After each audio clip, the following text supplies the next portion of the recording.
Halo sahabatku, cerita Momo hadir lagi. Apa kabar kalian semua hari ini? Momo harap kalian semua sehat, bahagia, dan siap-siap ya. Karena hari ini kita akan masuk ke dalam sebuah kisah yang akan menguji kesabaran, memantik amarah, dan membuktikan satu hal. Wanita yang diremehkan bisa membalas dengan lebih kejam.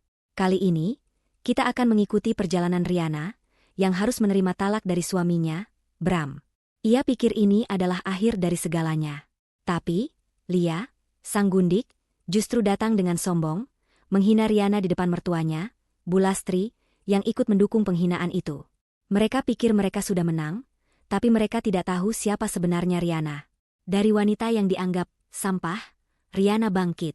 Ia akan menggunakan semua yang ia miliki, kekayaan, kecerdasan, dan Pak Yuda sang pengacara, untuk memastikan Lia dan Bram membayar mahal dan malu 7 turunan. Penasaran bagaimana Riana membuat gundik itu memohon ampun? Sebelum kita mulai, jangan lupa ya, tekan tombol like untuk mendukung Momo. Pencet tombol subscribe dan nyalakan lonceng notifikasi agar tidak ketinggalan setiap bab baru. Komen di bawah dengan format, nama, asal kota, hadir. Siap untuk menyaksikan pembalasan paling epik? Kita mulai, check this out. Keheningan yang mencekik menggantung di ruang tamu mewah bergaya minimalis modern itu. Udara dingin dari AC sentral tidak mampu mendinginkan suasana hati Riana yang seolah membeku. Di hadapannya, duduk Bram, suaminya, atau lebih tepatnya, sebentar lagi menjadi mantan suaminya, dengan wajah datar, bahkan cenderung angkuh. Di sofa tunggal, Bu Lastri, ibu mertuanya, duduk tegak dengan senyum tipis yang syarat kemenangan, seolah menikmati setiap detik drama yang melibatkan kehancuran hati Riana. Riana memandang amplop putih berlogo kantor pengacara terkenal yang tergeletak di meja marmer di antara mereka. Amplop itu berisi surat talak yang baru saja ia terima. Kata-kata dari pengacara Bram beberapa jam yang lalu masih berdengung di telinganya. Keputusan Bapak Bram sudah final, Bu Riana. Beliau ingin segera mengakhiri pernikahan ini. Mendengar kata-kata itu, hati Riana memang terasa sakit, tetapi anehnya, ada rasa lega yang jauh lebih besar. Selama 5 tahun pernikahan mereka, ia sudah terlalu sering memanggul beban sandiwara. Sandiwara menjadi istri yang sempurna, sandiwara menjadi menantu penurut, dan sandiwara percaya bahwa rumah tangga mereka masih bisa diselamatkan. Sandiwara itu kini tamat, dan Riana akhirnya bisa menurunkan topengnya. Sebenarnya, Riana sudah mengetahui perselingkuhan Bram dengan Lia, seorang wanita muda yang dikenalnya di salah satu klub golf. Riana mengetahuinya bukan dari tangisan atau pengakuan Bram, melainkan dari penyelidikan diam-diam yang ia lakukan. Sebagai seorang profesional yang bergerak di bidang investasi properti, kecermatan dan kehati-hatian adalah nalurinya. Ia tidak hanya mengumpulkan bukti perselingkuhan, tetapi ia juga telah mempersiapkan langkah-langkah hukum dan finansial yang jauh lebih jauh. Bram mencondongkan tubuh ke depan, merusak keheningan. Kau sudah dengar, Riana? Semuanya sudah selesai. Aku ingin mengakhiri ini secepatnya. Tidak ada gunanya kita pura-pura lagi. Riana tidak bereaksi. Ia hanya menyesap teh hijau yang sudah dingin di cangkir porselennya. Ekspresi tenangnya itu justru membuat Bu Lastri dan Bram merasa terprovokasi. Mereka mengharapkan tangisan, ratapan, atau setidaknya perlawanan. Ketenangan Riana justru mengganggu skenario kemenangan mereka. Kau dengar tidak, nak? Suara Bu Lastri menusuk, menggunakan intonasi yang biasanya ia gunakan untuk menegur pembantu. Jangan membuat ini lebih sulit. Terima saja. Tidak ada gunanya kau bertahan. Bram tidak mencintaimu lagi. Aku mendengarnya dengan sangat jelas. Bu, jawab Riana, suaranya pelan namun tegas. Dan aku tidak berniat membuat ini sulit. Sejak awal, yang membuat ini sulit adalah sandiwara yang kita mainkan selama ini, bukan keputusanku untuk menerima kenyataan. Wajah Bram menegang. Ia tidak menyangka Riana akan begitu tenang. Bram selalu menganggap Riana sebagai wanita rumahan yang bergantung padanya, yang akan menjadi lemah tanpa status istri direktur. Asumsi ini adalah kesalahan fatal Bram, sebuah kesalahan yang akan ia sesali seumur hidup. Bagus kalau kau mengerti, sambung Bu Lastri, berusaha menutupi kekesalannya. Kau harus tahu diri, nak, posisi Bram sekarang sangat penting di perusahaan. Dia membutuhkan pasangan yang bisa menunjang image-nya. Dan jujur saja, kau tidak lagi cocok. Riana hanya tersenyum tipis. Ia tahu betul, perusahaan yang dibanggakan Bram itu didirikan dengan sebagian besar modal awal yang berasal dari investasi rahasia Riana, melalui berbagai holding company yang namanya tidak pernah diketahui Bram. Riana adalah investor ulung yang bergerak di balik layar, mengendalikan aset triliunan tanpa harus muncul di depan publik. Sebuah rahasia yang ia simpan rapat-rapat, bahkan dari Bram. Tentu, Bu, posisi Bram memang penting, balas Riana. Dan aku berharap ia akan bahagia dengan pendamping barunya, yang mungkin lebih bisa menunjang image-nya. Bram mengambil amplop di meja dan menyerahkannya kepada Riana. Surat-surat sudah lengkap. Kau akan mendapatkan bagianmu sesuai hukum. Tapi untuk rumah ini, aku akan membelinya darimu. Kau tidak perlu khawatir soal tempat tinggal. Riana menerima amplop itu, tangannya tidak gemetar sama sekali. Aku tidak pernah khawatir soal tempat tinggal, Bram. Kau juga tidak perlu khawatir soal membelinya dariku. Kita akan selesaikan semuanya melalui pengacara. Aku akan meminta Pak Yuda yang mengurus semuanya. Mendengar nama Pak Yuda, Bram sedikit terkejut. Pak Yuda bukan pengacara sembarangan. Ia adalah salah satu pengacara top di Jakarta, terkenal cerdas, dan biayanya sangat mahal. Bram selalu mengira Riana akan memakai pengacara standar yang mudah diintimidasi. Pak Yuda, tanya Bram meremehkan. Kau serius? Dari mana kau mendapatkan uang untuk menyewa Pak Yuda? Lagi-lagi, Riana tersenyum, kali ini senyum itu mencapai matanya, namun tidak ada kehangatan di dalamnya. Kau akan tahu. Aku sudah lama mempersiapkan segala hal yang mungkin terjadi, Bram, termasuk perceraian ini.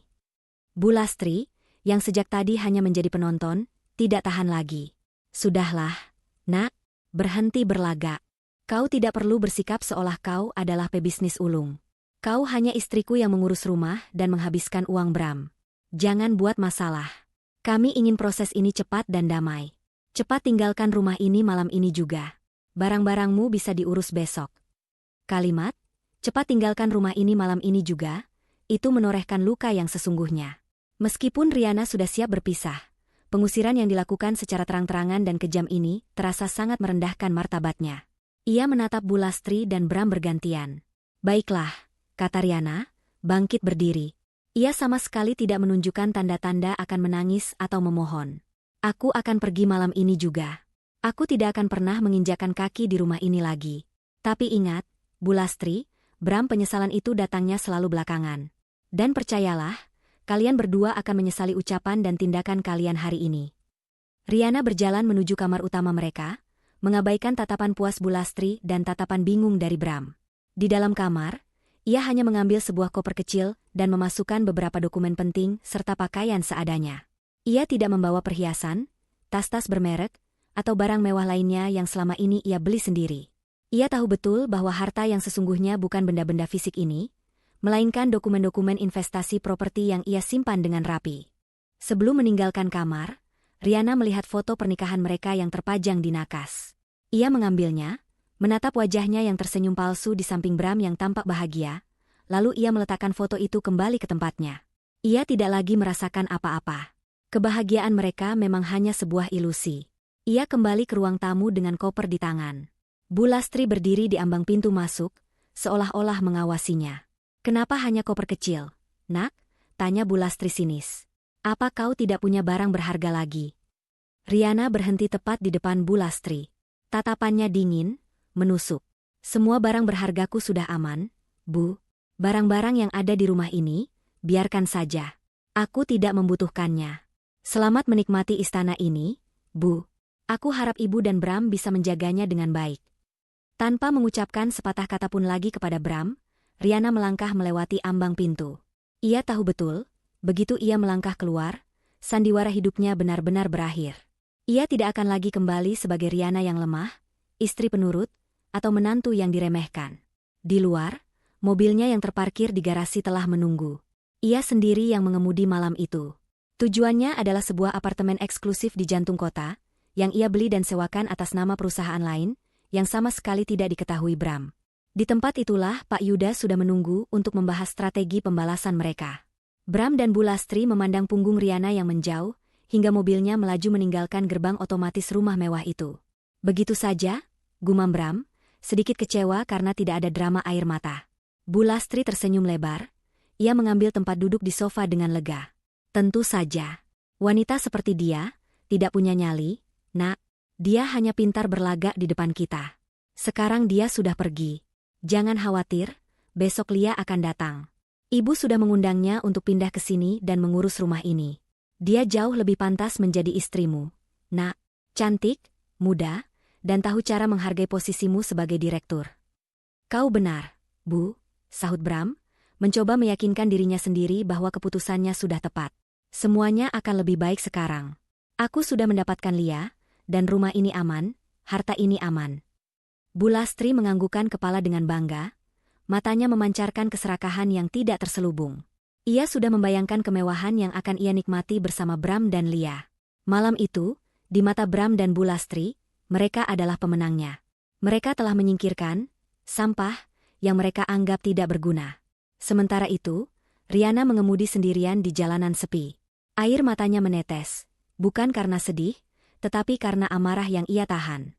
Kau pikir kau sudah menang, Bram? Kau pikir Bu Lastri sudah menang? Kalian tidak tahu siapa yang baru saja kalian usir. Permainan ini baru saja dimulai.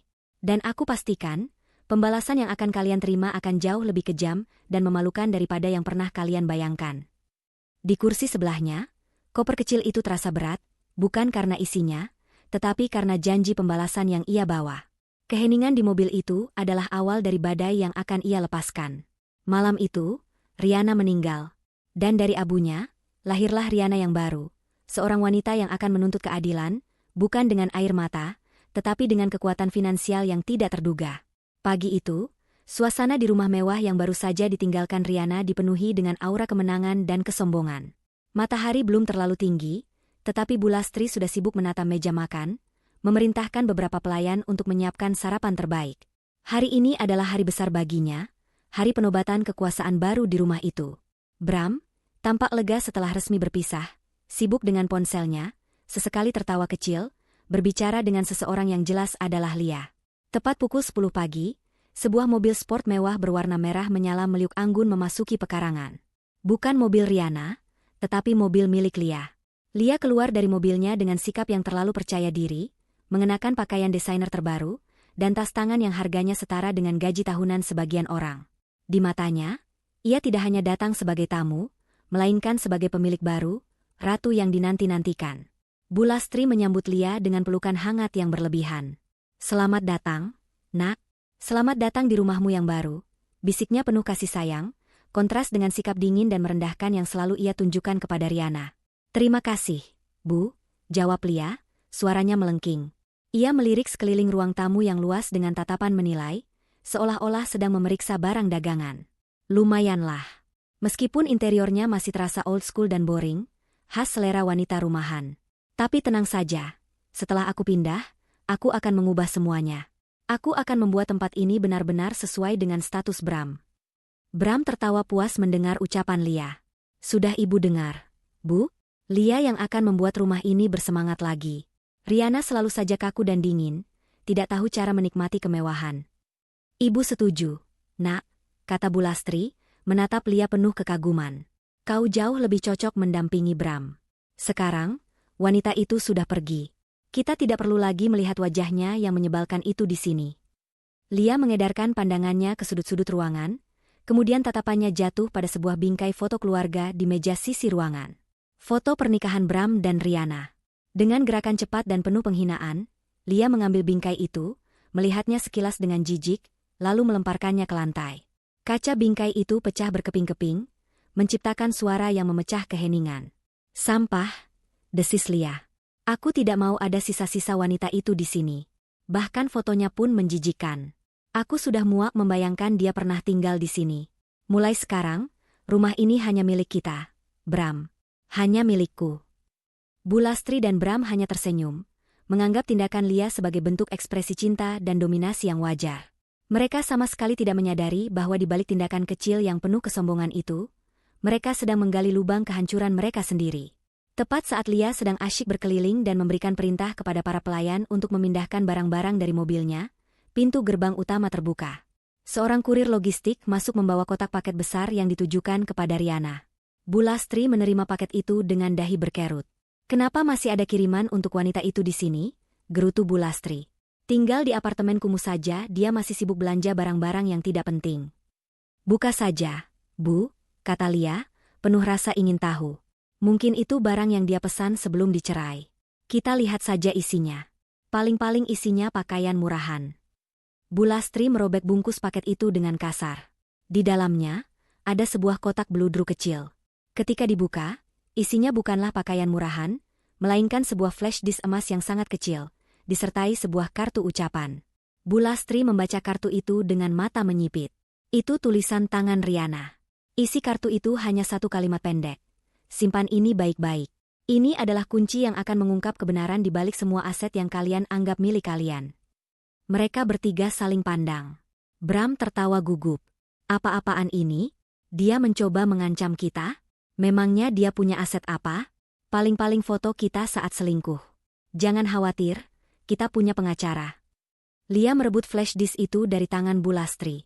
Wanita itu memang gila. Sudahlah, buang saja ini. Aku tidak peduli dengan ancaman sampah seperti dia.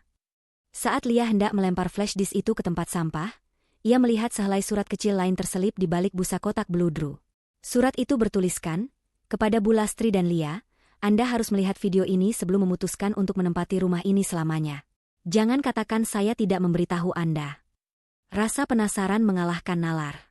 Lia bergegas menuju ruang kerja, diikuti Bram dan Bu Lastri. Lia mencolokkan flash disk emas itu ke laptop Bram. Yang muncul bukan video perselingkuhan, melainkan sebuah rekaman CCTV yang diambil di salah satu coffee shop mewah beberapa bulan yang lalu. Di dalam video itu, Riana terlihat sedang berbicara dengan Pak Yuda, pengacara terkenal itu. Bram dan Bu Lastri bisa mendengar setiap kata yang mereka ucapkan dengan jelas. Semua aset properti dan dana investasi di atas nama PT Surya Semesta sudah diamankan di bawah kendali penuh Anda, Bu Riana. Bram dan ibunya tidak akan bisa menyentuh sepeser pun. Termasuk rumah yang mereka tempati, itu adalah properti Anda. Saya sudah menyiapkan semua dokumen otentik kepemilikan. Anda bebas bertindak kapanpun, kata Pak Yuda dalam rekaman. Wajah Bram langsung pucat. Bu Lastri gemetar. PT Surya Semesta adalah perusahaan investasi properti yang sangat besar yang mereka kenal. Mereka selalu mengira itu adalah milik keluarga konglomerat di luar negeri. Tidak pernah terpikir oleh mereka bahwa nama Riana terkait dengan perusahaan raksasa itu. Namun, sebelum mereka sempat bereaksi sepenuhnya terhadap video itu, pintu utama terbuka dengan suara menggelegak. Lia, yang sudah sangat kesal karena flash disk Riana mengganggu sesi check-in mewahnya, berbalik. Di ambang pintu, Riana berdiri. Riana tidak datang sendirian. Ia datang dengan didampingi Putri, sahabatnya, dan seorang pria berpakaian formal yang ternyata adalah kepala keamanan dari perusahaan yang mengelola kompleks perumahan itu. Lia terkejut, namun segera menguasai diri. Ia maju selangkah, menatap Riana dari ujung kepala hingga ujung kaki dengan tatapan penuh penghinaan yang jauh lebih dalam dari sebelumnya. Emosinya yang meledak-ledak karena rekaman tadi justru menjadi pemicu untuk melontarkan semua kata-kata kejam yang sudah ia persiapkan. Oh, lihat siapa ini? Wanita yang baru saja dicampakkan datang lagi? Kenapa kau kembali? Hah? Kau mencari sisa-sisa harta yang Bram berikan? Kau tidak tahu malu. Kami sudah muak melihat wajahmu di sini. Sembur Lia, dengan suara keras dan melengking, sengaja agar didengar oleh kepala keamanan yang berdiri di belakang Riana. Riana hanya berdiri tegak, membiarkan setiap kata-kata kotor itu menghantamnya, seolah-olah itu hanyalah bisikan angin. Dengar, perempuan sampah. Lia melangkah semakin dekat, hampir menempelkan wajahnya ke wajah Riana. Hei kau perempuan sampah, cepat pergi, aku sudah muak melihat wajahmu di sini. Kau pikir kau siapa? Kau sudah ditalak. Kau tidak lagi punya hak apa-apa di rumah ini. Aku sekarang yang akan menjadi nyonya rumah ini. Kau hanya masa lalu yang menjijikkan. Bu Lastri maju mendekat, tangannya mendorong bahu Riana. Pergi, nak. Jangan membuat keributan di rumah kami. Sudah kubilang, kau tidak pantas berada di sini. Kau hanya wanita miskin yang dulunya beruntung mendapatkan anakku. Sekarang nasibmu sudah kembali ke asalnya. Cepat tinggalkan rumah ini, atau aku akan memanggil polisi. Bram, meskipun masih dihantui oleh rekaman video tadi, memilih untuk mendukung Lia dan ibunya. Ia mendekati Riana, menatapnya dengan pandangan jijik. Jangan membuat keributan, Riana. Pergi sekarang juga. Kau membuat malu aku di depan calon istriku dan ibu. Jangan tunjukkan wajah kasihanmu di sini. Penghinaan itu, yang dilontarkan oleh 3 orang yang pernah menjadi keluarganya, justru menjadi pemantik terakhir bagi Riana. Air matanya tidak menetes, tetapi matanya berkilat tajam. Ia menoleh ke arah kepala keamanan. Anda sudah dengar, Pak? Tanya Riana dengan suara tenang namun penuh wibawa. Mereka mengusir saya dari rumah saya sendiri. Mereka menyebut saya, perempuan sampah, dan mengancam saya. Lia, Bu Lastri, dan Bram saling pandang, bingung dengan reaksi Riana. Lia tertawa terbahak-bahak. Rumahmu? Kau sedang berhalusinasi, perempuan. Kau pikir dia akan percaya omong kosongmu? Riana tidak menjawab Lia.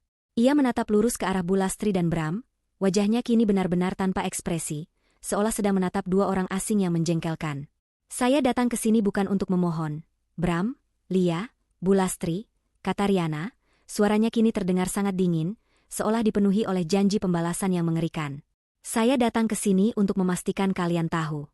Kalian mengusir saya, menalak saya, dan menghina saya di rumah yang seolah-olah milik kalian. Rumah ini, aset yang kalian banggakan ini, hanya dipinjamkan kepada kalian. Lia hanya menyeringai. Omong kosong macam apa lagi ini? Dasar wanita gila. Gila? Riana mengulangi kata itu perlahan. Kalianlah yang akan menjadi gila, Lia. Karena kalian telah menghinaku, aku akan membalas dengan lebih kejam. Aku pastikan kau, Lia, akan malu dan minta ampun padaku di depan banyak orang. Dan kau, Bram, kau akan menyesal telah mencampakkan wanita yang diam-diam menguasai seluruh aset yang kau injak ini. Riana kemudian menoleh kepada kepala keamanan.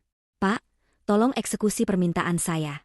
Saya adalah Riana Andara, pemilik sah rumah ini, tercatat atas nama pribadi dan PT Surya Semesta.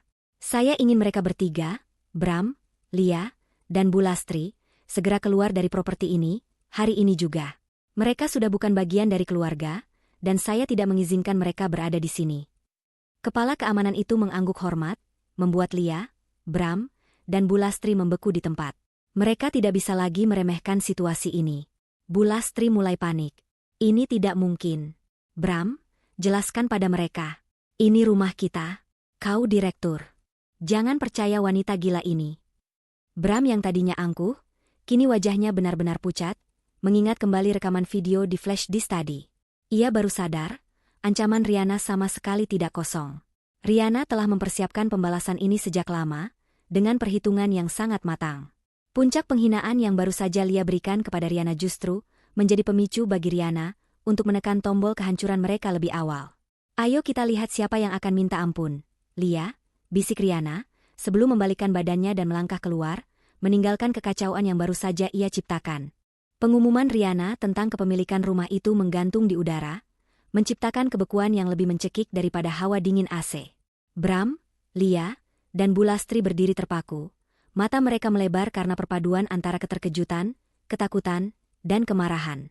Mereka tidak bisa menerima kenyataan bahwa wanita yang baru saja mereka hina sebagai sampah, dan mereka usir dari rumah itu, ternyata adalah pemilik sah dari properti megah tersebut. Kepala keamanan yang mendampingi Riana mengambil langkah maju, mengeluarkan walkie-talkie-nya. Saya butuh 2 petugas lagi di gerbang utama. Ada perintah pengosongan segera dari pemilik properti, perintahnya dengan nada profesional yang tidak bisa diganggu-gugat. Mendengar perintah itu, Bulastri melepaskan teriakan panik. Tidak, ini tidak mungkin. Bram, lakukan sesuatu. Katakan pada orang ini bahwa dia salah. Ini rumah kita. Kau membelinya. Kau yang bayar semua cicilan. Wajah Bram putih pasi.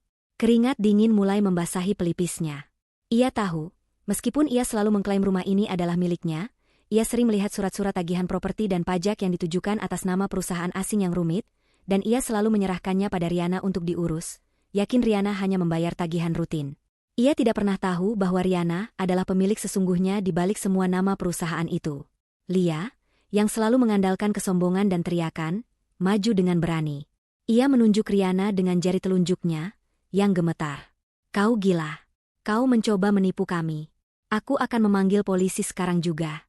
Kau tidak punya bukti apa-apa. Riana menatap Lia, matanya memancarkan ketenangan yang menghancurkan. Ia kemudian mengangguk ke arah Putri, sahabatnya, yang segera menyerahkan map tipis berwarna merah. Riana membuka map itu dan mengeluarkan beberapa lembar dokumen. Apakah ini yang kau sebut bukti, Lia? Tanya Riana, suaranya seperti bilah es. Ia menyerahkan salinan dokumen kepemilikan dan hak guna bangunan yang telah dilegalisasi kepada kepala keamanan. Semua tercatat jelas. Pembelian tunai 6 tahun lalu, atas nama PT Surya Semesta, perusahaan investasi properti saya. Kepala keamanan itu memeriksa dokumen sekilas. Semuanya sudah terverifikasi, Bu Riana. Kami akan melanjutkan proses pengosongan. Bram ambruk ke sofa. Riana, mengapa kau melakukan ini? Tanyanya dengan suara serak, kini nada angkuhnya berganti menjadi keputusasaan. Kau bisa membicarakannya baik-baik. Kita bisa bernegosiasi. Bernegosiasi? Riana tertawa singkat, tawa yang sama sekali tidak lucu. Tadi kau menalakku, Bram. Kau dan ibumu mengusirku dari rumah ini semalam. Dan gundikmu, Lia, baru saja menyebutku, perempuan sampah, dan menyuruhku pergi. Negosiasi apa yang kau harapkan, setelah semua penghinaan itu? Bulastri merangkul kaki Bram, menangis histeris. Bram, nak, jangan biarkan wanita ini menipu kita. Dia pasti memalsukan dokumen. Kita kaya, nak, kita akan sewa pengacara yang lebih hebat dari si Yuda itu.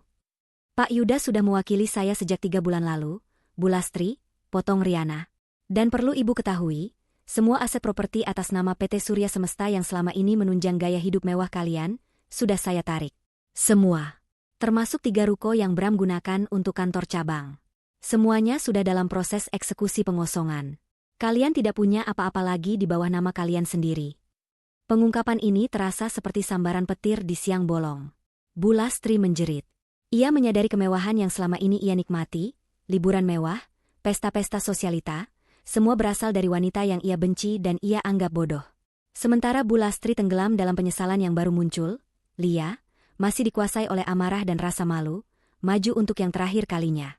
Ia melihat kekalahan sudah di depan mata, namun ia tidak mau menyerah tanpa perlawanan fisik. Kau pembohong licik, teriak Lia, mencoba menyerang Riana. Namun, dengan sigap, Putri menahan Lia, dan kepala keamanan segera memegang tangan Lia. Lepaskan aku. Aku tidak takut pada wanita sialan ini. Raung Lia, meronta-ronta. Riana memberi isyarat kepada petugas keamanan untuk mengabaikan keributan itu, dan segera melanjutkan pengosongan. 2 orang petugas tambahan masuk, membawa kotak-kotak besar. Kumpulkan barang-barang pribadi mereka seadanya. Sisanya adalah aset properti dan akan disita, kata Riana. Detik-detik berikutnya adalah pemandangan paling menyedihkan dan memalukan. Lia yang mencoba melindungi pakaian-pakaian mahalnya, Bulastri yang duduk di lantai marmer menangisi nasibnya, dan Bram yang hanya bisa melihat dalam diam, tanpa daya. Riana, aku mohon, jangan lakukan ini, Bram mencoba lagi. Kita pernah punya anak bersama, Riana, demi kenangan kita. Riana membeku. Kata-kata Bram tentang anak adalah serangan paling keji. Anak mereka meninggal saat dilahirkan prematur 5 tahun yang lalu. Sejak saat itu, Bram berubah, menjauh, dan akhirnya mencari kehangatan di luar. Kenangan itu justru adalah sumber lukanya. Riana menoleh, matanya berkaca-kaca sesaat, namun air mata itu tidak tumpah. Jangan gunakan anak kita sebagai alasan, Bram. Kalau kau ingat anak kita, kau tidak akan meninggalkanku dan mencari wanita lain. Kau menghancurkan janji kita. Sekarang, aku hanya memberikan konsekuensi atas keputusanmu. Proses pengosongan berlangsung cepat. Barang-barang Lia, termasuk tas-tas dan sepatu yang baru ia pamerkan, dimasukkan ke dalam kotak seadanya. Petugas menahan Bulastri dan Bram di teras saat pintu rumah dikunci. Tolong, nak, ibu tidak punya tempat tinggal. Kami akan kemana? Bulastri merangkul kaki Riana, kini tidak ada lagi kesombongan di matanya, hanya ketakutan. Kemana kalian pergi? Itu adalah masalah kalian, Bu, jawab Riana dingin. Sama seperti kemana aku pergi semalam saat kalian mengusirku. Bukankah kalian senang aku pergi? Riana menoleh ke arah Lia, yang kini berdiri dengan wajah penuh kebencian, di samping kotak-kotak berisi barang-barangnya. Ini belum selesai, Lia. Ini baru permulaan, bisik Riana. Kau membuatku malu di dalam rumah ini, aku akan membuatmu malu di depan seluruh kota. Aku pastikan kau akan minta ampun padaku. Setelah memastikan rumah itu terkunci dan dikendalikan oleh tim keamanan baru, Riana, Putri, dan kepala keamanan meninggalkan lokasi. Di gerbang, Riana sempat melihat Bram mengeluarkan ponsel lamanya, mencoba menghubungi seseorang, wajahnya dipenuhi kebingungan dan keputusasaan. Bulastri duduk bersandar di pagar, menangis tanpa suara. Lia, masih memancarkan kemarahan, berusaha menghentikan mobil Riana. Riana hanya menatap ke depan. Putri, pastikan mobil kita tidak berhenti. Biarkan mereka menyaksikan kehancuran mereka. Riana meninggalkan mereka di depan rumah yang kini sudah menjadi istana yang terkunci bagi mereka. Rasa sakit karena dikhianati dan dihina mulai terbayar oleh kelegaan melihat hukuman setimpal yang mereka terima. Namun, ia tahu, Pembalasan yang sebenarnya haruslah jauh lebih memalukan dan mengena.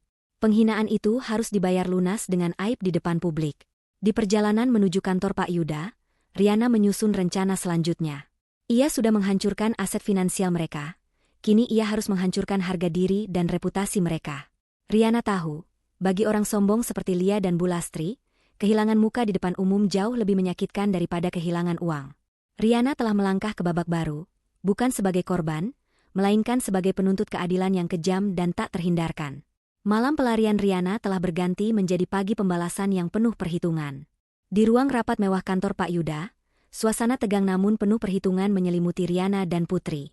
Riana duduk di kursi utama, bukan lagi sebagai korban, melainkan sebagai panglima perang yang baru.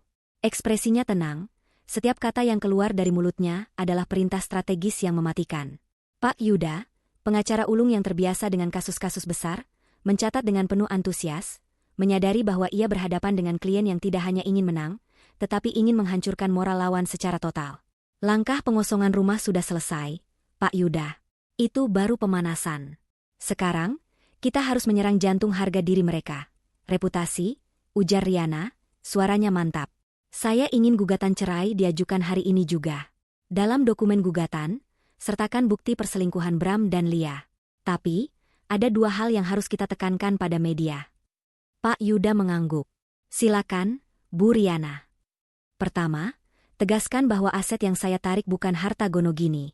Jelaskan bahwa semua properti dan modal usaha yang Bram banggakan, termasuk yang kini disita, adalah milik pribadi saya yang dikelola melalui perusahaan investasi rahasia jauh sebelum dan selama pernikahan.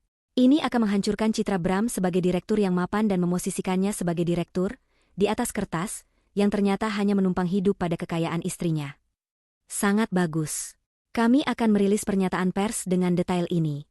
Ini akan menjadi bom waktu di komunitas bisnis, kata Pak Yuda, mencatat dengan garis bawah tebal. Kedua, saya ingin Anda menyiapkan tuntutan tambahan untuk Lia. Tuntut dia atas pencemaran nama baik. Gunakan rekaman suara saat dia menyebut saya, perempuan sampah, dan mengancam saya di properti milik saya sendiri.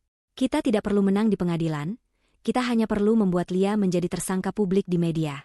Dia sangat aktif di media sosial, dan rasa malu adalah hukuman terberat bagi orang seperti dia.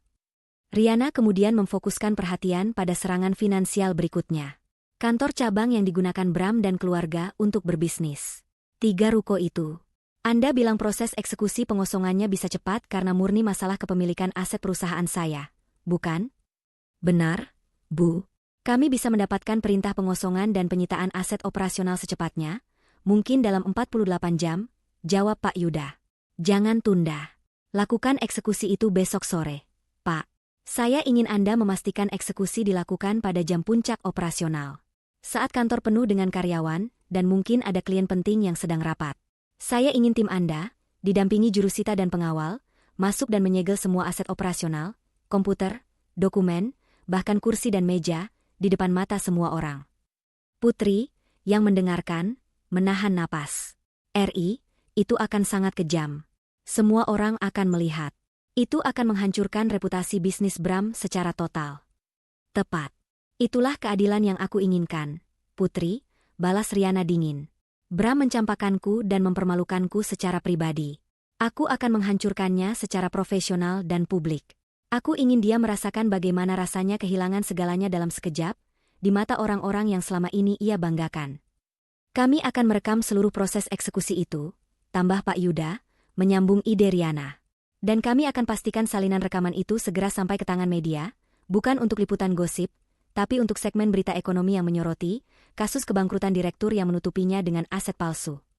Setelah semua rencana detail disepakati, Pak Yuda segera memanggil timnya. Surat gugatan cerai dan tuntutan pencemaran nama baik terhadap Lia segera dikirimkan. Dalam waktu 2 jam, berita mengejutkan itu mulai merambat ke berbagai portal berita online dan grup-grup sosialita. Sementara itu, di sebuah hotel kelas melati yang disewa Bulastri dengan sisa uang tunai yang tersisa, suasana penuh kepanikan dan saling menyalahkan telah mencapai puncaknya. Bram, Lia, dan Bulastri duduk di ruangan sempit itu, wajah mereka diliputi ketegangan. Ponsel Bram berdering tiada henti. Bukan lagi dari supplier atau bank, melainkan dari rekan-rekan bisnis yang menelepon untuk menanyakan kebenaran berita gugatan cerai dan, yang paling parah, klaim aset palsu yang diungkapkan oleh pihak Riana. Bram, Apa-apaan ini? Berita di Indobusiness itu tentang kamu, kan? Direktur aset palsu? Jelaskan padaku. Bagaimana bisa semua aset itu milik wanita gila itu? Teriak Lia, menunjuk layar ponselnya yang menampilkan berita tentang Riana. Lia sangat panik karena semua teman-teman sosialitanya mulai mengirim pesan, menanyakan kebenaran berita itu, dan beberapa bahkan sudah menghapus Lia dari daftar pertemanan. Bram menjambak rambutnya sendiri.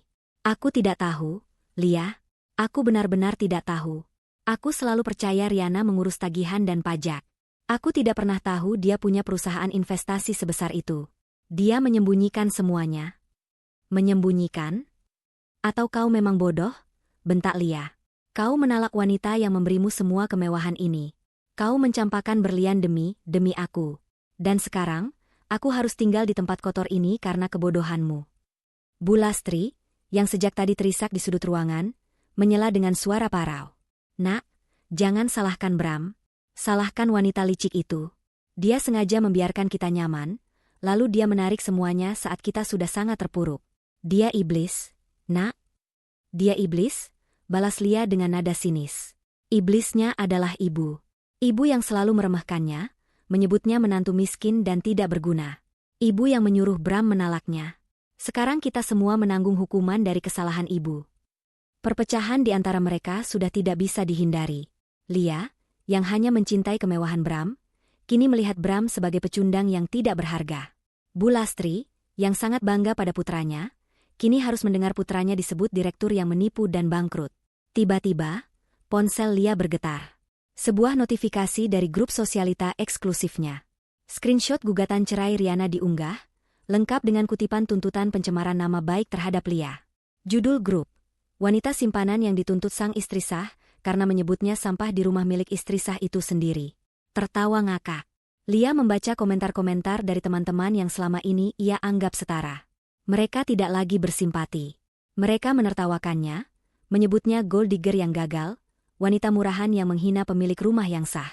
Kata-kata, perempuan sampah, yang ia lontarkan kepada Riana kini berbalik menusuknya sendiri, menjadi julukan barunya di kalangan sosialita.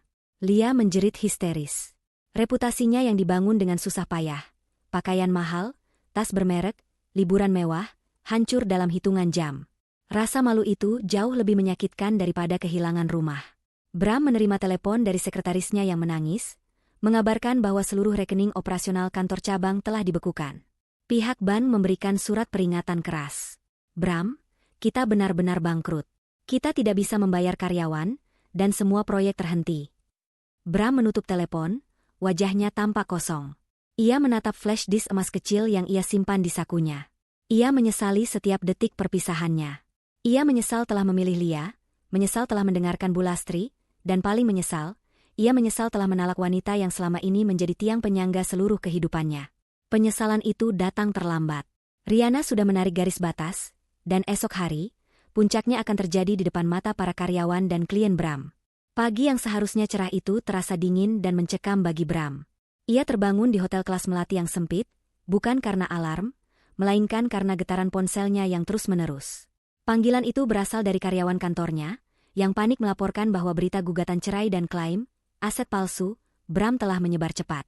Para klien mulai membatalkan kontrak, dan beberapa supplier bahkan datang langsung ke kantor cabang menuntut pembayaran tunai.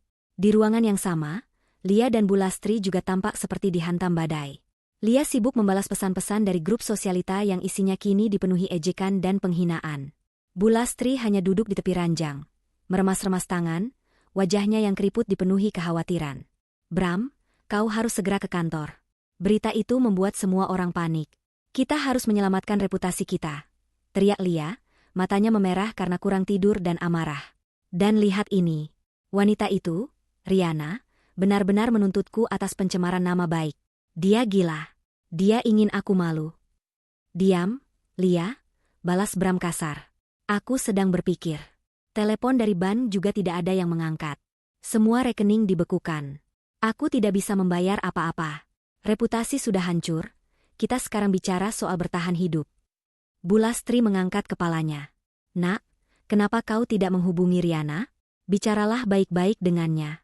Dia mungkin masih punya hati nurani. Bukankah dia pernah mencintaimu? Bram tertawa sinis, tawa yang menyedihkan. Cinta? Setelah apa yang kita lakukan?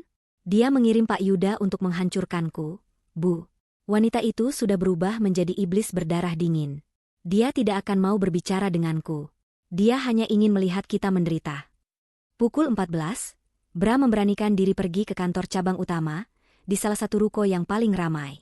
Ia harus mencoba menenangkan karyawan dan meyakinkan klien bahwa situasi finansialnya masih bisa dikendalikan. Ia berjalan masuk ke kantornya yang ramai, mencoba memasang wajah percaya diri seorang direktur, padahal di dalam hatinya ia adalah seorang pecundang yang bangkrut. Tepat pukul 15, saat Bram sedang sibuk berdebat sengit dengan seorang klien penting yang menuntut pengembalian dana, pintu kaca kantornya terbuka lebar dengan suara keras. Masuklah Pak Yuda dengan setelan jas mahal, didampingi 2 orang jurusita resmi dari pengadilan, dan 4 petugas keamanan berbadan besar. Mereka membawa dokumen pengosongan dan penyitaan yang ditandatangani oleh hakim. Suasana di kantor yang tadinya bising oleh ketegangan, kini menjadi sunyi senyap. Semua mata, dari karyawan, klien, hingga petugas cleaning service, tertuju pada rombongan Pak Yuda. Bram membeku di tempat, mengenali wajah Pak Yuda. Ia tahu, momen penghancuran yang paling memalukan telah tiba. Pak Yuda tidak repot-repot menyapa Bram.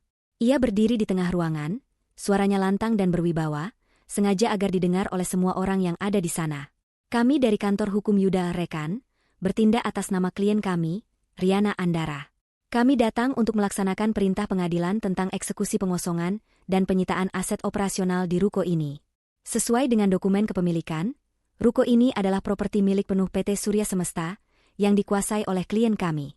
Kontrak sewa yang dilakukan oleh Bapak Bram dinyatakan batal demi hukum. Jelas Pak Yuda, lalu mengangguk kepada jurusita. Jurusita segera membacakan surat perintah itu dengan suara keras. Kata-kata seperti penyitaan aset, pelanggaran kontrak sewa, dan kebangkrutan finansial bergema di ruangan. Karyawan mulai berbisik-bisik, wajah mereka dipenuhi kekhawatiran tentang pekerjaan mereka. Klien yang tadinya berdebat dengan Bram, kini menatap Bram dengan pandangan jijik dan kasihan. Bram mencoba memprotes, suaranya gemetar. Pak Yuda, apa-apaan ini? Ini kantor saya, Anda tidak bisa melakukan ini. Pak Yuda akhirnya menoleh ke Bram, tatapannya dingin. Ini bukan kantor Anda, Tuan Bram. Ini adalah properti milik Bu Riana yang Anda gunakan. Dan setelah menalak dan menghina pemiliknya, wajar jika beliau menarik kembali semua yang beliau pinjamkan. Dalam hitungan menit, petugas keamanan mulai memasang pita penyitaan di komputer-komputer, meja-meja, dan lemari arsip. Karyawan disuruh segera mengosongkan meja mereka dan meninggalkan gedung. Di tengah kekacauan itu, salah satu klien penting yang melihat semua itu, menggelengkan kepala. Tuan Bram, saya tidak menyangka Anda berbohong tentang status finansial Anda, kata klien itu sinis. Kami membatalkan semua kerjasama. Kami tidak bisa bekerja dengan direktur yang bahkan tidak memiliki kantor sendiri. Klien itu berbalik dan segera meninggalkan ruko, diikuti oleh beberapa klien lainnya. Reputasi Bram hancur total dalam waktu 30 menit. Di depan semua karyawan dan rekan bisnisnya, Bram dipermalukan sebagai penipu finansial dan direktur boneka yang hanya berpura-pura kaya. Sementara Bram tenggelam dalam aibnya, Lia menghadapi badai yang lebih pribadi. Tuntutan pencemaran nama baik dari Riana sudah resmi diterima di pengadilan, dan berita itu langsung menjadi trending topik di kalangan sosialita. Lia, yang selalu ingin menjadi pusat perhatian, kini menjadi pusat ejekan. Grup-grup media sosial yang tadinya memuja gaya hidupnya, kini berubah menjadi ruang penghakiman massal. Komentar di grup sosialita, High Heels Club. Wanita itu benar-benar gila. Dia berani-beraninya menghina Riana di rumah Riana sendiri. Dia pikir dia nyonya, ternyata cuma simpanan yang numpang tidur. Aku selalu curiga. Dari mana Lia dapat tas mahal kalau suaminya, Bram, direktur boneka? Oh, ternyata dia ditipu juga. Karma datang cepat. Aku dengar Riana itu adalah pemilik saham mayoritas di PT Surya Semesta. Dia adalah bos besarnya Bram. Lia disebut perempuan sampah di depan bos besarnya. Aib banget. Lia mencoba membela diri.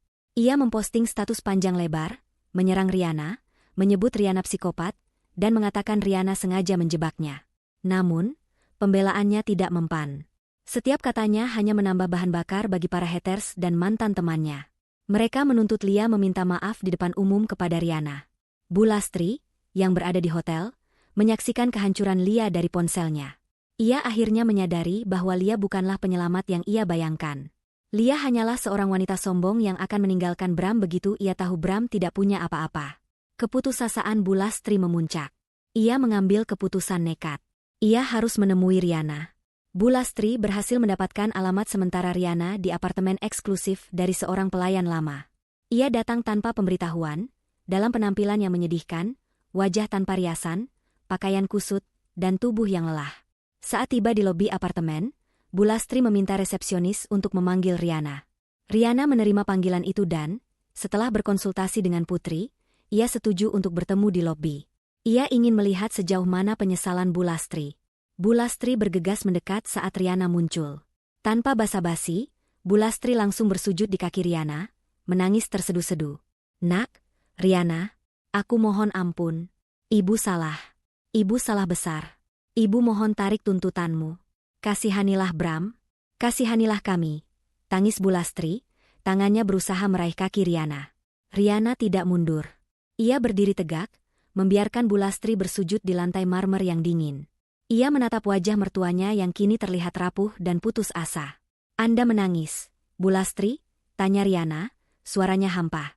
"Dulu, saat saya harus mengurus anak kita sendirian dan Bram tidak peduli, saya menangis. Saat saya harus menerima penghinaan Anda karena saya dianggap miskin, saya menangis. Sekarang, saat Anda kehilangan kemewahan, Anda menangis di hadapan orang yang Anda sebut sampah. Ibu tahu ibu salah.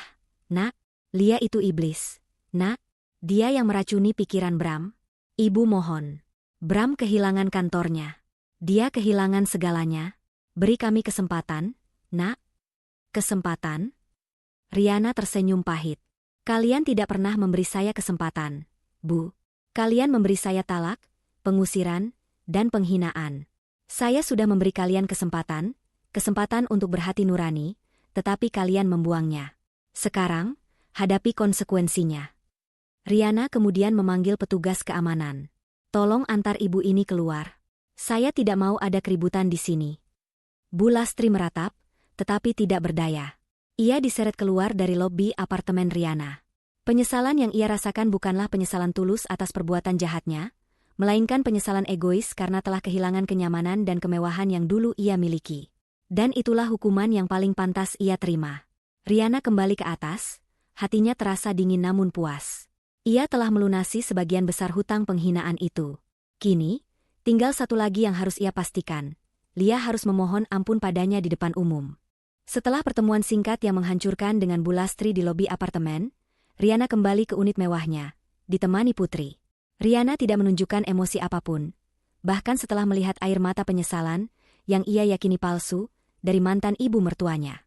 Riana tahu, penyesalan sejati tidak akan datang dari Bulastri, hanya rasa takut akan kemiskinan.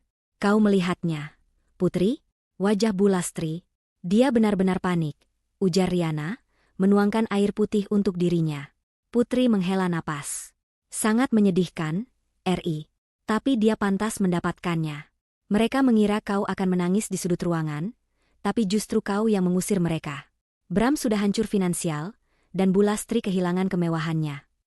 Bram dan Bulastri sudah mendapat hukuman yang setimpal dari sisi finansial. Tapi sekarang fokus kita adalah Lia," kata Riana, matanya menyala dengan tekad baru. "Dia yang paling lantang menghinaku. Dia yang menyebutku, perempuan sampah, di rumahku sendiri. Aku sudah menuntutnya secara hukum, tapi aku ingin dia menerima hukuman di depan publik, di tempat yang sangat ia banggakan." Riana kemudian menghubungi Pak Yuda, pengacaranya.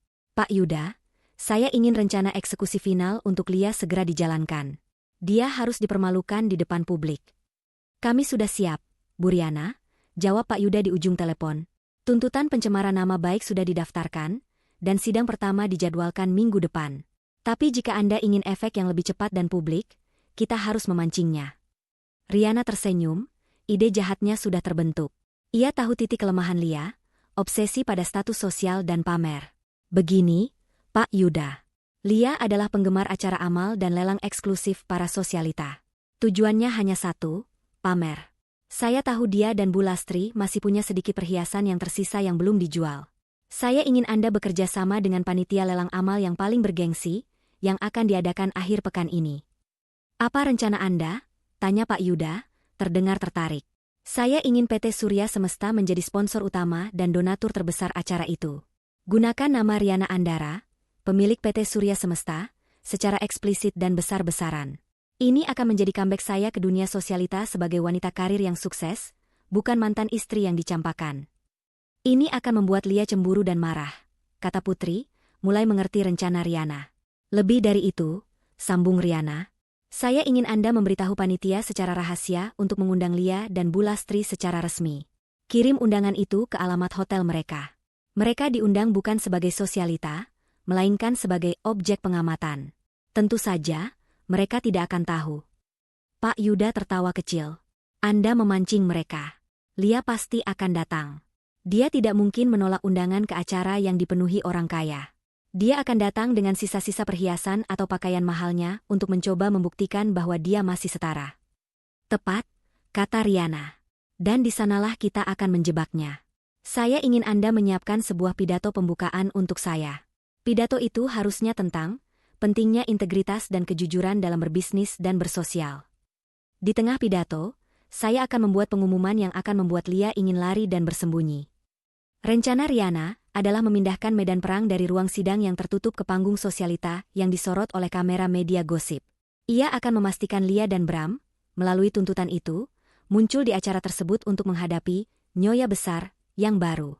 Sementara rencana itu disusun, Lia dan Bram masih terperangkap dalam neraka online dan ancaman bangkrut. Lia telah menjadi target bullying massal di media sosial. Tidak ada lagi yang mau berfoto dengannya, dan bahkan beberapa merek mewah yang dulu ia endorse telah memutus kontrak.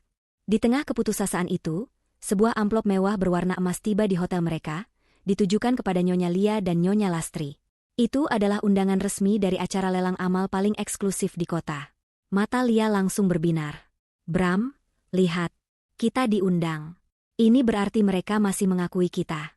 Ini kesempatanku untuk membuktikan kepada semua orang bahwa aku tidak jatuh miskin. Aku bisa meminjam perhiasan dari teman yang tersisa. Bram, yang kini hanya sibuk mencari lowongan pekerjaan, menggeleng. Jangan gila, Lia. Bukankah kau baru saja dituntut Riana? Itu jebakan. Kita tidak boleh datang. Bu Lastri, yang kini mulai bangkit dari kesedihannya, mendukung Lia. Benar kata Lia, nak, kita harus datang. Kita harus tunjukkan bahwa kita tidak hancur. Siapa tahu di sana ada orang kaya yang bisa membantu Bram mendapatkan pekerjaan. Kita harus mempertahankan status kita. Lia melihat ini sebagai satu-satunya kesempatan untuk memulihkan reputasinya.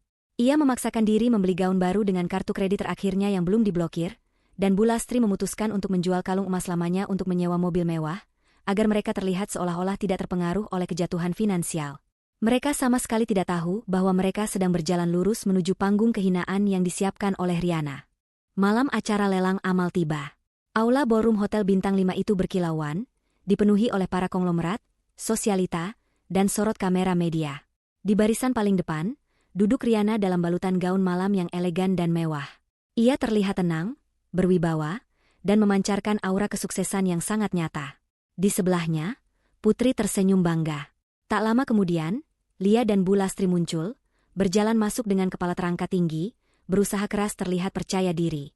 Penampilan mereka memang mewah, namun sorot mata mereka tidak bisa menyembunyikan ketakutan dan keputusasaan. Mereka duduk di kursi belakang, menjauhi Riana, tetapi cukup dekat untuk menjadi pusat gosip. Acara dimulai. Tiba saatnya pidato pembukaan oleh sponsor utama. Pembawa acara mengumumkan, kami persilakan, Nyonya Riana Andara, CEO dari PT Surya Semesta dan donatur terbesar malam ini, untuk menyampaikan sambutan. Tepuk tangan meriah mengiringi Riana naik ke panggung. Lia dan Bu Lastri menatap panggung dengan penuh kebencian. Riana berdiri di depan mikrofon. Senyumnya ramah, namun matanya tajam. Ia memulai pidatonya tentang filantropi, kejujuran, dan bagaimana kesuksesan sejati harus dibangun di atas integritas. Di tengah pidatonya, Riana berhenti, menatap lurus ke arah barisan belakang, tepat ke mata Lia dan Bu Lastri.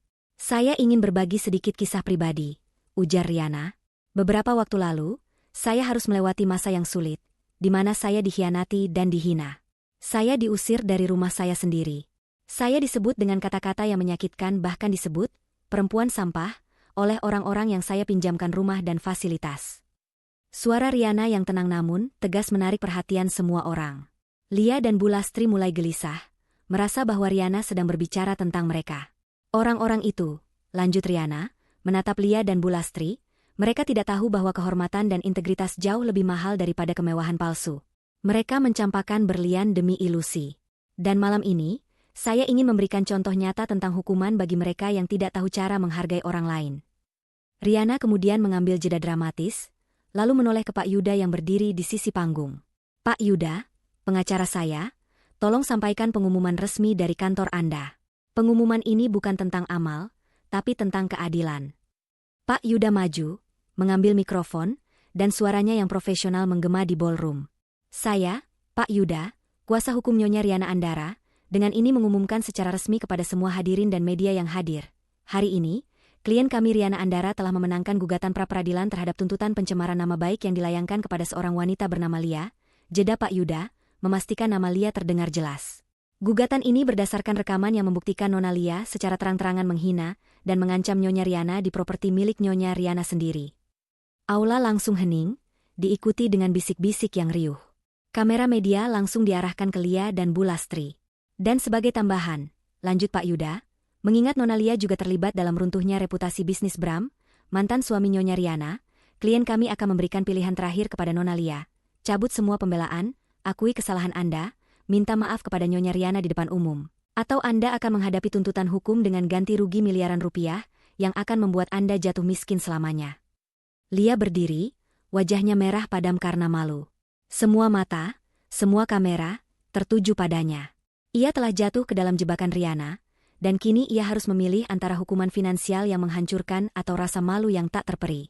Suasana di ballroom Hotel Bintang 5 itu seketika berubah menjadi arena pertunjukan yang penuh ketegangan. Semua kepala menoleh ke barisan belakang, tempat Lia dan Bu Lastri duduk. Sorot lampu panggung dan kilatan kamera media tertuju langsung pada mereka. Pak Yuda baru saja menyelesaikan ultimatumnya. Lia harus mencabut pembelaan, mengakui kesalahan, dan meminta maaf kepada Riana di depan umum, atau menghadapi tuntutan ganti rugi miliaran rupiah. Wajah Lia pucat pasi, namun masih diselimuti rasa malu dan kemarahan. Ia mencoba bangkit, tangannya mengepal.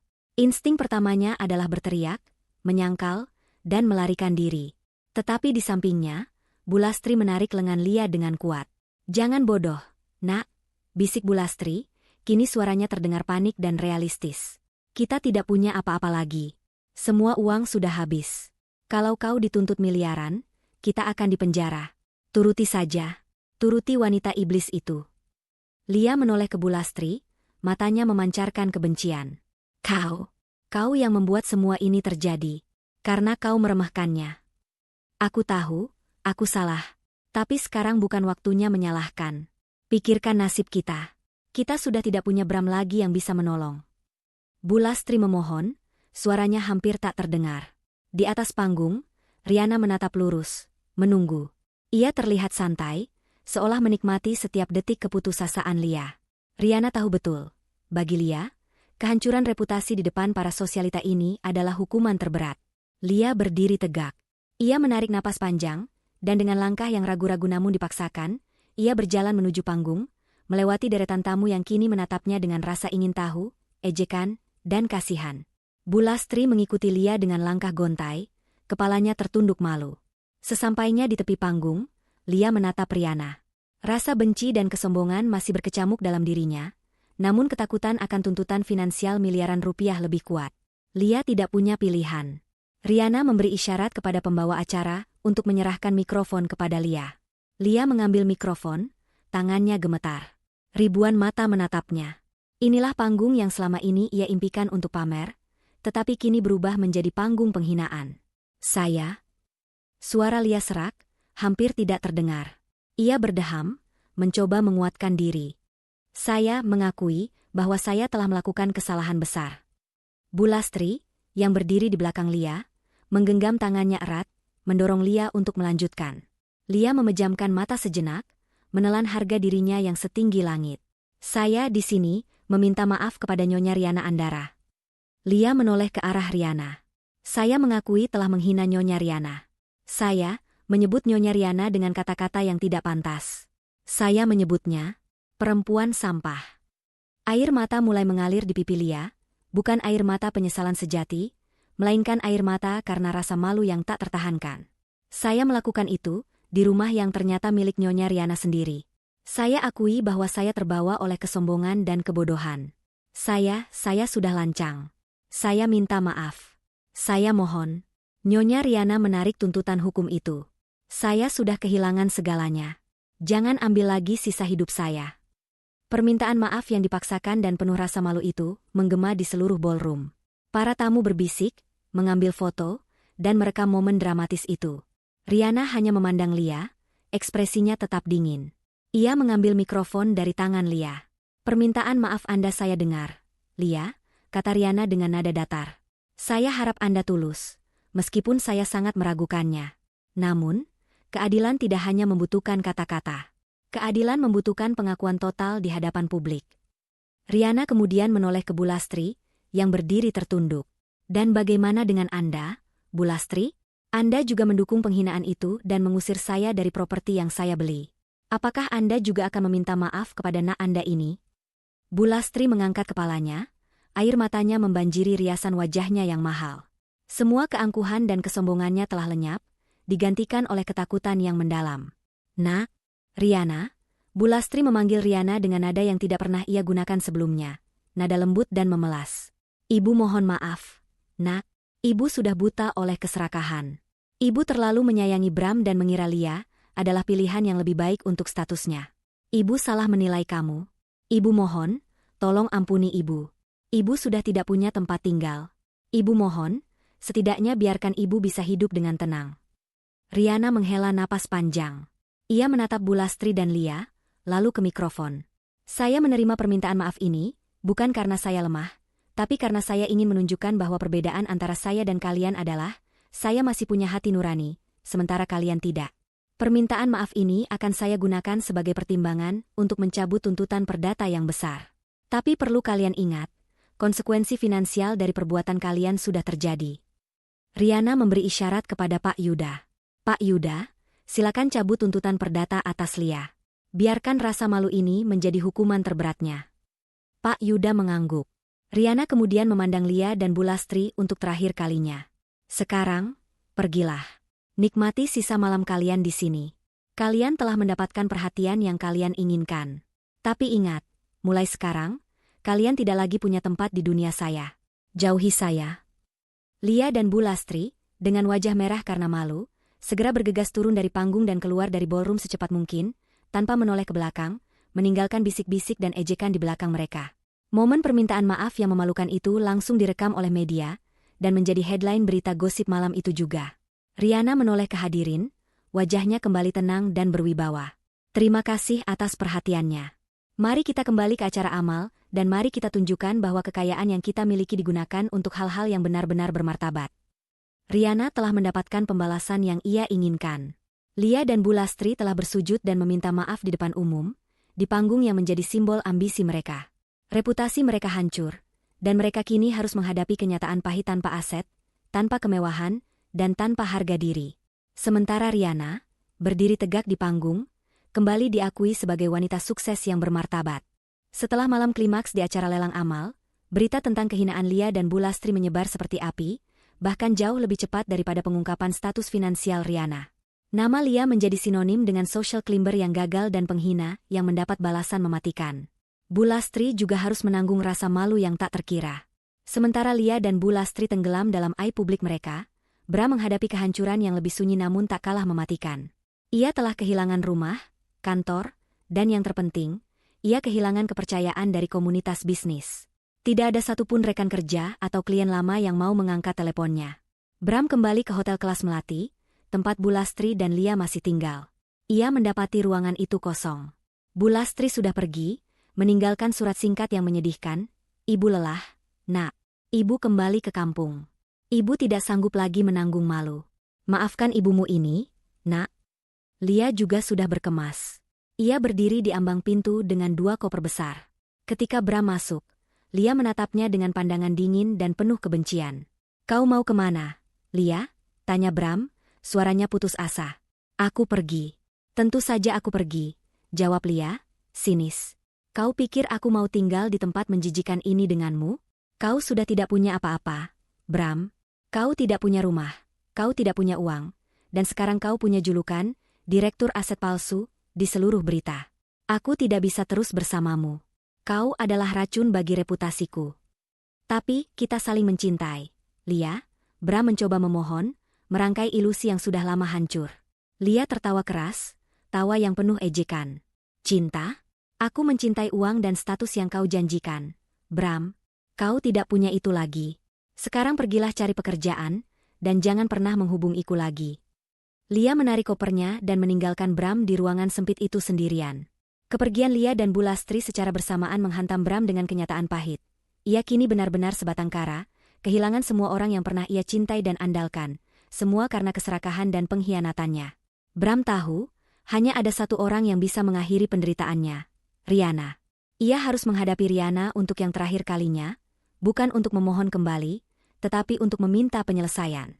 Bram mencari kontak Pak Yuda dan berhasil mengatur pertemuan di kantor pengacara tersebut. Ia datang ke pertemuan itu dengan penampilan yang berantakan, jauh dari citra direktur yang dulu angkuh. Di ruang rapat, Riana sudah menunggu. Ia duduk di seberang meja, ditemani Pak Yuda. Wajah Riana tampak profesional dan tanpa emosi, seperti sedang rapat bisnis. Terima kasih sudah mau menemuiku, Riana, kata Bram, suaranya serak. Waktu saya mahal, Bram, potong Riana datar. Sampaikan saja apa tujuanmu. Aku datang bukan untuk memohon kembali atau meminta aset. Aku sudah tahu betapa bodohnya aku. Aku datang untuk menyelesaikan proses perceraian ini secepatnya. Dan untuk meminta maaf, kata Bram, menundukkan kepalanya. Aku minta maaf karena menalakmu, karena mengkhianatimu, dan karena membiarkan ibu dan Lia menghinamu. Aku menyadari, kaulah satu-satunya orang yang benar-benar peduli padaku. Dan kau tidak pernah pantas menerima perlakuan itu. Riana mendengarkan tanpa ekspresi. Permintaan maaf Bram terdengar lebih tulus daripada tangisan Bulastri, tetapi hal itu tidak lagi memengaruhi perasaannya. Permintaan maafmu saya dengar, Bram, kata Riana. Tapi itu tidak mengubah fakta. Pengkhianatanmu menghancurkan hidupku. Sekarang, kau harus menghadapi konsekuensinya. Kita akan menyelesaikan perceraian ini minggu depan. Saya sudah mencabut gugatan ganti rugi perdata yang besar. Saya hanya menuntut hak saya sebagai pemilik semua aset yang kamu gunakan, dan itu sudah saya dapatkan kembali. Lalu bagaimana denganku? Tanya Bram, mengangkat wajahnya yang penuh keputusasaan. Aku tidak punya apa-apa, Riana. Tidak ada uang, tidak ada pekerjaan, tidak ada rumah. Lia sudah meninggalkanku, ibu sudah kembali ke kampung. Itu adalah pilihanmu, Bram, jawab Riana, tatapannya dingin. Ketika kamu menalakku, kamu memilih hidup ini. Kamu memilih kemewahan palsu dan kehancuran reputasi. Bukan saya yang melakukannya. Saya hanya menarik kembali apa yang menjadi milik saya. Riana kemudian mengambil sebuah map kecil. Namun, saya bukan monster. Saya tahu sulit bagimu untuk memulai lagi dari nol. Di dalam map ini ada dokumen yang harus kamu tanda tangani. Ini adalah perjanjian di mana kamu menyerahkan hakmu sepenuhnya atas semua aset yang selama ini kamu klaim. Sebagai imbalannya, saya akan memberimu sejumlah uang tunai yang cukup untuk menyewa apartemen kecil selama 6 bulan, dan biaya hidup yang cukup untuk mencari pekerjaan baru. Bram terkejut. Kau memberiku uang? Saya tidak memberimu uang, Bram. Saya memberi Anda kesempatan. Bukan karena kasihan, tetapi karena saya ingin hidup saya benar-benar bebas dari bayangan Anda dan keluarga Anda. Saya tidak ingin mendengar kabar buruk Anda lagi, jelas Riana tegas. Terima ini sebagai biaya kebebasan saya dari pengkhianatan Anda. Bram membaca dokumen itu sekilas, lalu menandatanganinya tanpa ragu. Ia tahu, tawaran Riana ini adalah satu-satunya jalan keluar. Pertemuan itu berakhir dengan jabat tangan dingin antara Riana dan Bram. Bram keluar dari kantor Pak Yuda, membawa cek kecil dan dokumen penyelesaian. Ia hancur, tetapi akhirnya bebas dari sandiwara dan kebohongan yang ia jalani. Ia menyesali perbuatannya, dan penyesalan itu adalah hukuman terberat baginya. Riana menatap punggung Bram yang menghilang. Penutup babak pengkhianatan, bisiknya pada dirinya sendiri. Ia telah menutup babak paling menyakitkan dalam hidupnya. Ia menang, bukan dengan membuat orang lain dipenjara, tetapi dengan membuat mereka kehilangan apa yang paling mereka hargai, status dan kemewahan, dan menghadapi kenyataan pahit mereka sendiri. Setelah palu hakim resmi memutus perceraiannya, Riana akhirnya merasakan kebebasan sejati. Meja kerjanya di kantor PT Surya Semesta, yang kini secara terbuka ia pimpin, bersih dari drama masa lalu. Rumah mewah yang dulu menjadi panggung sandiwara, kini sudah ia jual dan dananya disumbangkan penuh ke yayasan amal milik perusahaannya. Ia tidak ingin lagi ada kenangan tersisa yang menghubungkannya dengan Bram, Lia, atau Bu Lastri. Fokus Riana kini sepenuhnya beralih pada bisnis dan dirinya sendiri. Kisah Riana, sang wanita yang dicampakkan namun ternyata adalah CEO dan pemilik aset yang sebenarnya, telah menjadi inspirasi di seluruh media sosial dan komunitas bisnis. Ia tidak lagi dikenal sebagai mantan istri Bram, melainkan sebagai Riana Andara, sang ratu properti yang tidak terduga. Riana dan Putri, sahabat setianya, merayakan awal baru ini dengan merancang ulang kantor pusat mereka. Riana tidak hanya sukses secara finansial, ia tumbuh menjadi sosok yang lebih bijaksana, hangat, dan jauh lebih bahagia. Kau terlihat sangat berbeda, Ri. Aura damai dan bahagia itu benar-benar terpancar. Puji Putri suatu sore, saat mereka sedang makan siang di kafe kantor. Riana tersenyum tulus. Karena aku tidak lagi hidup dalam kebohongan dan sandiwara, Putri. Kehilangan Bram membuatku menemukan diriku yang sebenarnya. Aku sadar, harga diriku jauh lebih berharga daripada status istri direktur palsu itu.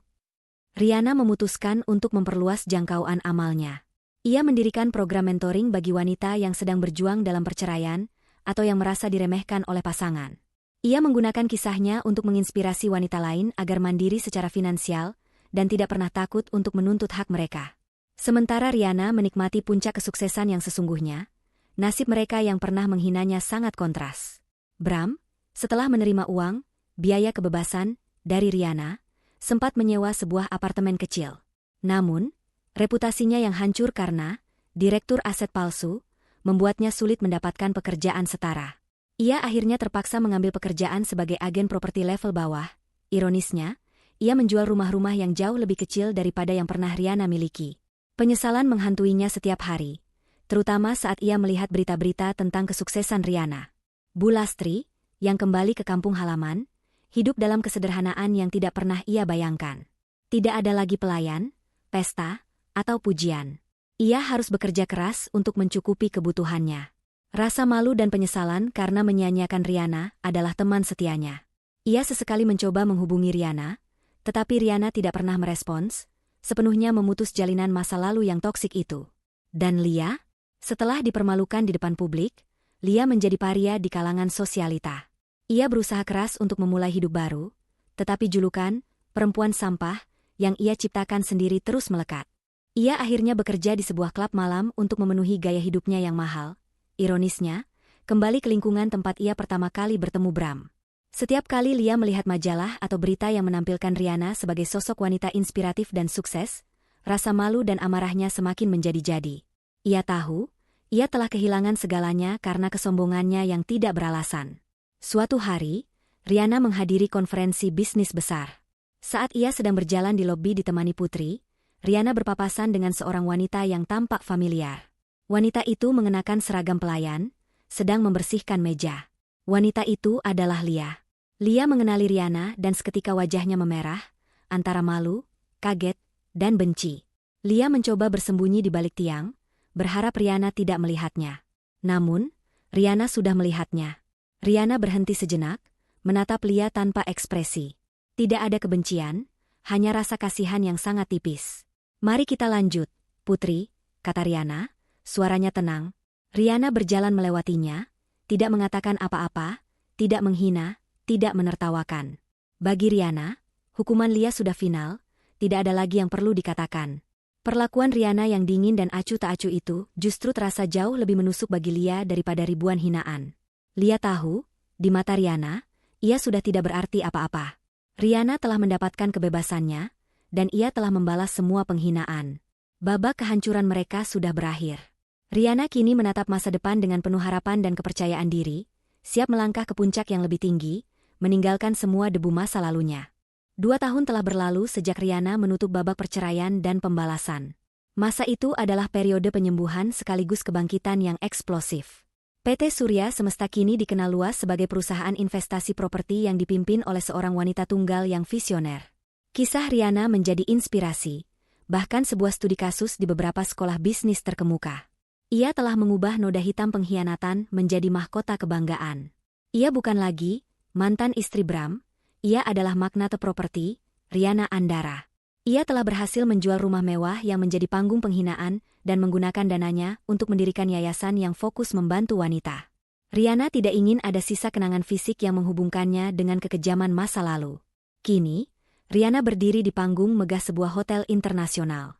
Ia menerima penghargaan bergengsi, Woman of the Year, di sektor bisnis dan filantropi. Cahaya lampu menyorotinya, membuatnya tampak berkilauan, namun aura paling terang yang terpancar darinya adalah ketenangan dan kebahagiaan yang sejati. Di barisan penonton, Putri tersenyum bangga, air matanya menetes bahagia melihat kesuksesan sahabatnya. Rihanna menyampaikan pidato penerimaan, suaranya dipenuhi kepercayaan diri. 2 tahun lalu, ujarnya pelan, menarik perhatian seluruh ruangan. Saya belajar bahwa kehilangan bisa menjadi hadiah. Saya kehilangan pasangan, kehilangan rumah, dan kehilangan kepercayaan. Tetapi, dari kehilangan itu, saya menemukan diri saya yang sesungguhnya.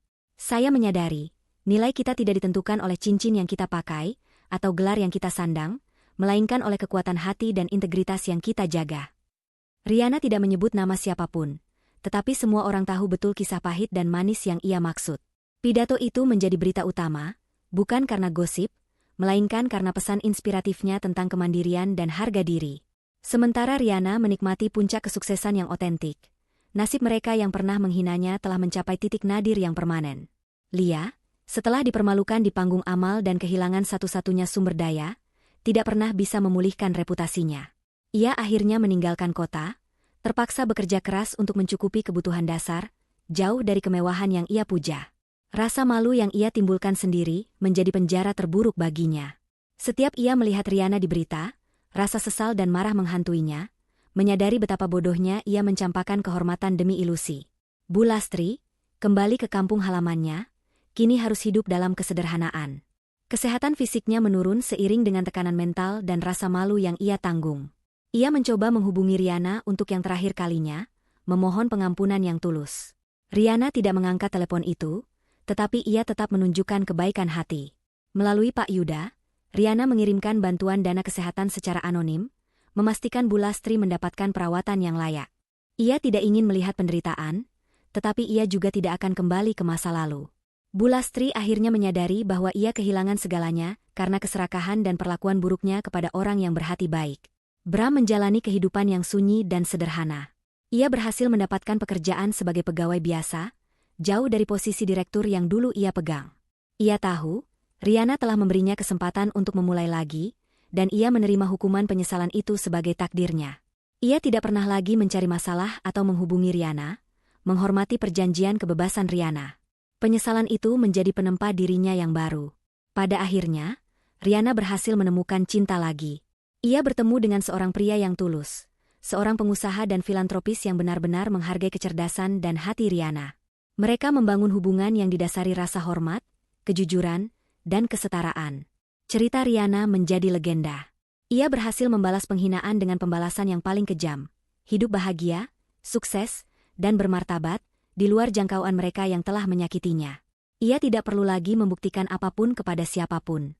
Mahkota yang ia kenakan bukanlah mahkota seorang istri, melainkan mahkota seorang ratu yang dibangun dari perjuangan dan integritasnya sendiri. Ia telah menutup pintu masa lalu dan melangkah ke masa depan yang gemilang, sebagai sosok wanita yang benar-benar bebas dan berharga. Integritas dan harga diri sejati adalah mahkota yang jauh lebih bernilai daripada kemewahan dan status palsu.